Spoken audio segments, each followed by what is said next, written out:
लोकसभा चुनाव का बिगुल बज चुका है और ऐसे में सभी प्रत्याशी चुनावी मैदान में पसीना बहा रहे हैं। लेकिन जरा आप सोचिए कि जो भी प्रत्याशी चुनावी मैदान में जाते हैं, आखिर उन्हें कितनी चुनौतियों का सामना करना पड़ता है, आखिर किस तरीके से वो लोगों से जुड़ते हैं, कैसे प्रचार प्रसार करते हैं, कैसे अपना विजन उनके समक्ष रखते हैं। तमाम चीजों को आज हम समझने की कोशिश करेंगे और ये भी जानने की कोशिश करेंगे कि जो प्रत्याशी चुनावी मैदान में जाते हैं उससे पहले आखिर उनका जो डेली रूटीन है वो कैसा होता है। इसके साथ ही सबसे महत्वपूर्ण कि अपने परिवार वालों को वो कितना समय दे पाते हैं।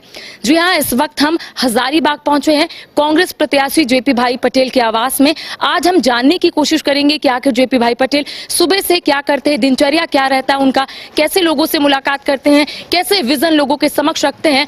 पहले चलते हैं जेपी भाई पटेल के पास।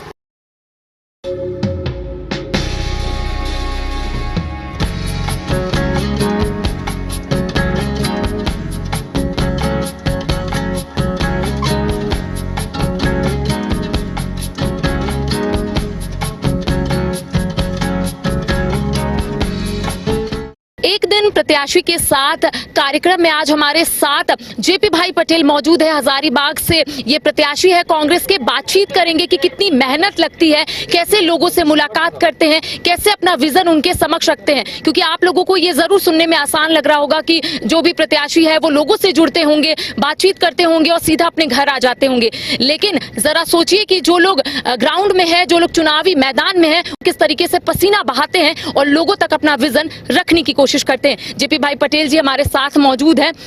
बड़ा मेहनत करना पड़ता होगा, लोगों से जुड़ना पड़ता होगा। पहले तो हम ये जानने की कोशिश करेंगे कि कैसे लोगों से जुड़ते हैं, कितनी कठिनाइयों का सामना करना पड़ता है। देखिए, समय का तो कभी कभी अभाव हो जाता है और कभी कभी बहुत चीज सोच समझ के बहुत सारी चीज़ों को, समय को व्यवस्थित करना पड़ता है। अब हम लोग जो है लीडर जो हम लोग हैं, वो कोई ऑफिस हम लोग का नहीं है। हम लोग जहाँ बैठ जाते हैं वही ऑफिस है। अभी आपने देखा होगा कि कई सौ लोग जिनकी सूचना मुझे नहीं आने की, लेकिन लोग आके बैठ रहे हैं, मिल रहे हैं। तो कभी कभी इसी तरह समय का बड़ा ये हो जाता है, लेकिन उसी में हमको समय को सजाना है, समय का उपयोग करना है। कार्यकर्ताओं से भी मुलाकात करनी है, जनता से भी मुलाकात करनी है। टाइम का भी शॉर्टेज हो जाता है क्योंकि 24 घंटे ही आपके पास रहते हैं। तो कैसे मैनेज करते हैं आप, क्योंकि सुबह भी उठना है। दिनचर्या क्या रहता है जेपी भाई पटेल का?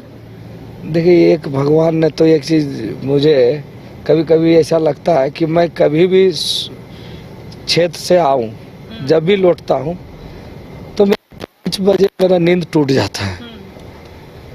ये बहुत बड़ा ये है मेरा प्लस पॉइंट बोलिए कि 5 बजे मैं जग जाता हूँ। उसके बाद दिनचर्या जो मेरा कार्यक्रम है, चूँकि पिताजी अपने से ही सारा कार्य को देखते थे, तो हम लोग को भी थोड़ा बहुत उनका अनुभव, उनके जो चीज़ें हैं कुछ हम लोग में भी उसको अपनाए हैं, तो आज चल रहा है। लेकिन ऐसा होता है कि जो जनता है, जो हमें देख पा रही है, या फिर जो दर्शक है, उनके मन में कई सवाल उठते हैं कि जेपी भाई जी सुबह से क्या करते हैं, क्या आप खाते हैं, समय मिलता है खाने का? देखिए, कभी कभी तो समय पर खा लेते हैं, लेकिन महीना में 25 दिन ऐसा है जो उसका समय ही नहीं है। कभी कभी घर में परिवार खाना बना के उसको खाने के लिए ला भी देती है तो छोड़ के भाग जाते हैं। बोल, आदमी आके बैठा हुआ है, क्या बोलेगा। अभी भी कई लोग आए जिनसे मैं मिल ठीक से नहीं पाया, जो बोलने में कहीं ये नहीं है। क्योंकि इसलिए, क्योंकि बहुत लोग ऐसे हैं जो समय के जो सोच के चलते हैं कि सुबह है मिल जाएंगे, लेकिन अभी चुनाव का समय और कई कार्यक्रम है, सब लोग से तो नहीं मिल पाया। लेकिन उसी में फिर किसी से फ़ोन में बात कर लूँगा, फिर वही लोग से फिर संपर्क करेंगे। अगर जो कोई गुस्सा आ जाएंगे तो उनसे माफ़ी भी मांग लें कि भैया मेरे साथ ऐसा दिक्कत था, बुरा नहीं मानिए। अच्छा, लेकिन सबसे महत्वपूर्ण बात होती है कि आप तो जनता से मुलाकात कर रहे हैं, अपने परिवार वालों से कितना समय में आप मिल पाते हैं, कितना समय उन्हें दे पाते हैं, ये सबसे बड़ा सवाल होता है। बस सिर्फ खाने के समय 2 मिनट खाते खाते क्षेत्र का भी अगर कोई बात आता है, जो मेरे एब्सेंट में लोग आते हैं, तो उन चीज़ों को वो परिवार शेयर करती है कि ऐसे ऐसे जगह से इस ब्लॉक से लोग आए थे, आप वहाँ पर इस चीज़ को बोले थे, इस चीज़ को करना है, इस चीज़ को समझना है, आप वहाँ समय दिए थे, लोग इंतज़ार कर रहे हैं। तो बस इसी तरह हम लोग 2 मिनट जो बात होता है खाते समय, जो 10-5 मिनट मतलब कहने का मतलब उसी मतलब वही समय है। कई विजन के साथ लोगों के बीच अब आप जा रहे हैं, तो क्या कभी ऐसा होता है कि लोगों को समझाने में काफ़ी मुश्किलों का सामना आपको करना पड़ता होगा, क्योंकि कई ऐसे लोग हैं जो आप समझाइएगा फिर भी वो समझने को तैयार नहीं होते, तो उस वक्त जेपी भाई पटेल क्या करते हैं? देखिए, कहीं सभा भी होता है, अभी चुनाव में हम कई जगह जा रहे हैं, 100 आदमी जो है वो शांत से मेरी बात को सुन रहा है, और 2 आदमी ऐसा है जो पूरे 100 आदमी को हाईजैक करने का कोशिश करता है, वो या फिर आपको डिस्टर्ब भी करता है, या फिर अपने हिसाब से 100 आदमी को दिखाता है कि देखो मैं इनके सामने मेरा देखा कैसा रहा। मतलब कुछ लोगों का जो, फिर वैसे लोगों के जो समझदार लोग होते हैं उससे मैं हाथ जोड़ के बोलता हूँ, समझाता हूँ कि भाई अगर किसी तरह का बात हो तो आप हमें बताइए, अगर आप मेरे पास कोई बात रखे नहीं हो वो मुझे बताइए, उसमें मैं प्रयास करूँगा। तो बहुत ऐसे लोग, अभी चुनाव के समय हम लोग निकले, हम उस गांव में गए भी नहीं है, तो बहुत लोग बहुत सारा चर्चा करके, जैसे अभी लोग विधानसभा में तो जाते हैं, लेकिन अब लोकसभा स्तर से सभी गांव सभी जगह तो कभी नहीं गया, तो कुछ लोग बोलते हैं कि अरे भाई लीडर जो बोलते हैं वो करते नहीं हैं, तो फिर उनको समझाना पड़ता है कि कौन सा बात है, कौन लीडर है जो आपकी बात को नहीं सुने, बताइए, अगर मेरे लायक होगा तो मैं प्रयास करूँगा। आज पूरे दिन मैं जेपी भाई पटेल के साथ हूँ, कहाँ कहाँ जनसभा कर रहे हैं, लोगों से किस तरीके से मुखातिब हो रहे हैं, क्या क्या जो विजन है वो लोगों तक पहुँचा रहे हैं, तमाम जानकारियां हम देंगे।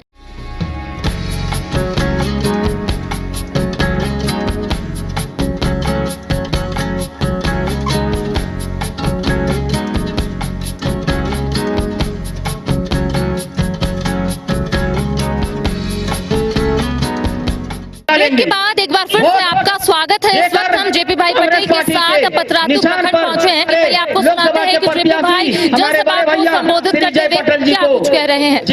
कि इस बार जो सांसद चुनिए, सांसद बहुत आप चुने, नली गली सड़क पेयजल ये सब समस्या आते जाते रहेगी, लेकिन देश बचेगा तभी तो आप बात को रखिएगा, लोकतंत्र बचेगा तभी तो बात रखिएगा।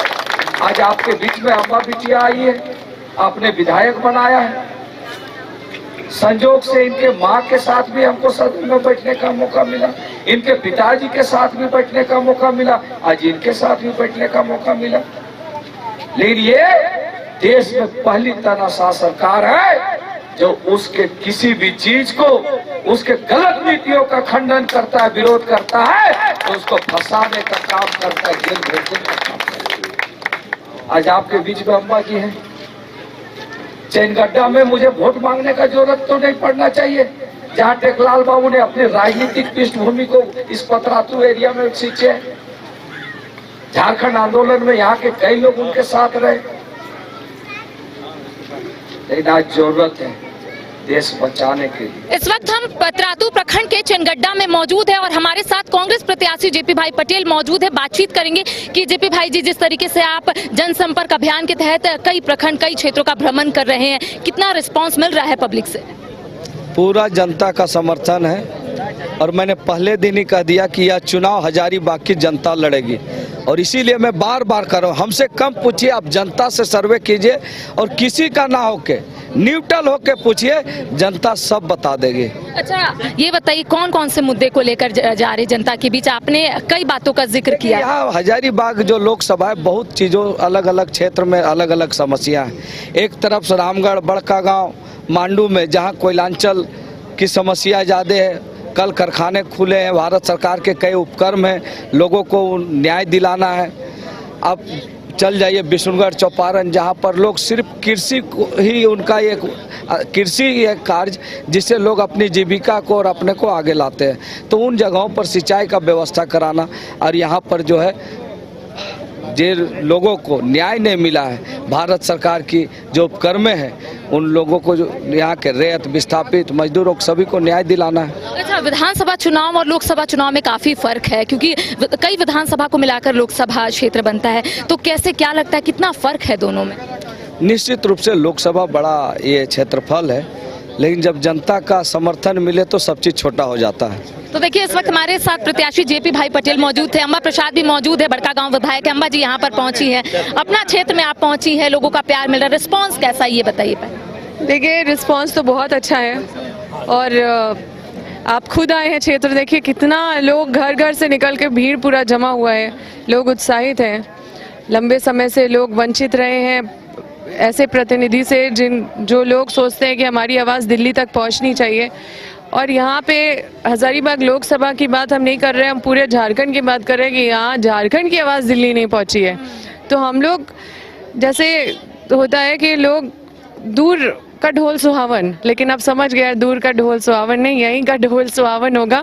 और सब लोग अपने बीच का जो भाई भतीजा है जो खड़ा है, यहाँ का माटी का बेटा है, उसको देख रहे हैं और निश्चित रूप से इस बार बदलाव देखने को मिलेगा। अच्छा, विधायक के तौर पर आप लोगों से पहले मुलाकात करती थी, अब प्रत्याशी के साथ आप घूम रही हैं, तो यहाँ की जनता के लिए क्या करना कई है? लोग मुझे ही प्रत्याशी समझ रहे हैं अभी भी, लेकिन हमको बताना पड़ रहा है कि हम प्रत्याशी नहीं है, हम जेपी पटेल जी हैं। तो फिर लोग समझ रहे हैं इस बात को और जहाँ भी जा रहे हैं वहाँ पे अपार समर्थन मिल रहा है हमको। तो दूसरे ब्लॉक में अलग अलग क्षेत्र में भी जाना है, दूसरे विधानसभा में भी जा रहे हैं, तो लोग काफ़ी उत्साहित हो रहे हैं। हमारी बातों पे कोई भी मना नहीं कर रहा, मतलब हमारी बातों से पूरी तरह से सहमत और पूरा समर्थन मिल रहा है। तो देखिए इस वक्त हमारे साथ कई जनता है, उनसे भी बातचीत करेंगे कि इस बार वोट किसको देना है काका?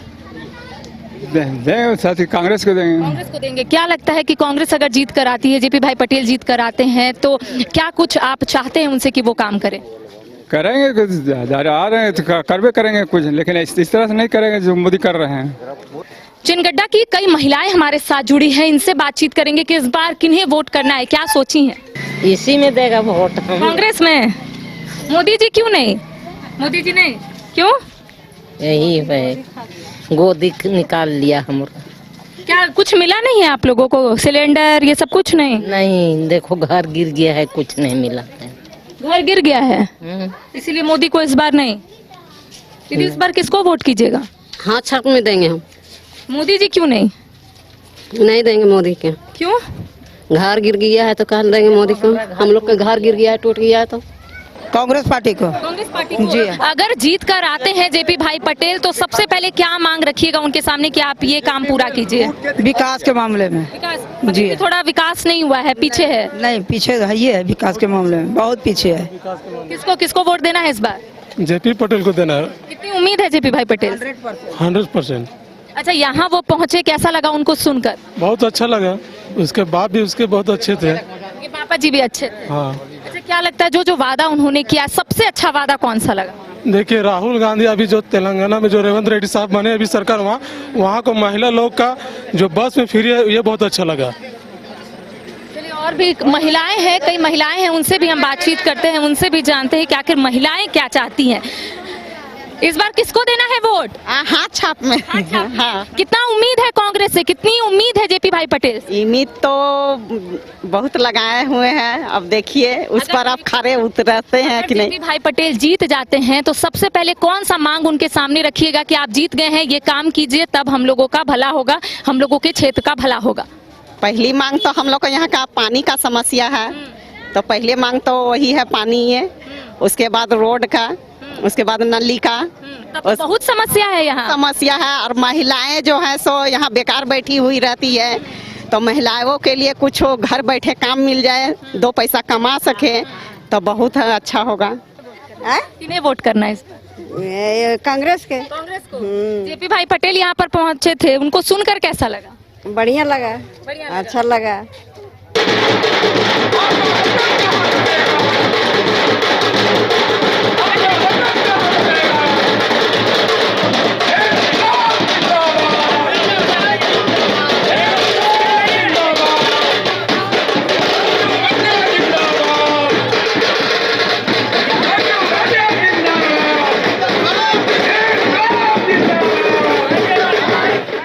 एक दिन प्रत्याशी प्रत्याशी के साथ कार्यक्रम का सफर मेरे साथ यहीं तक।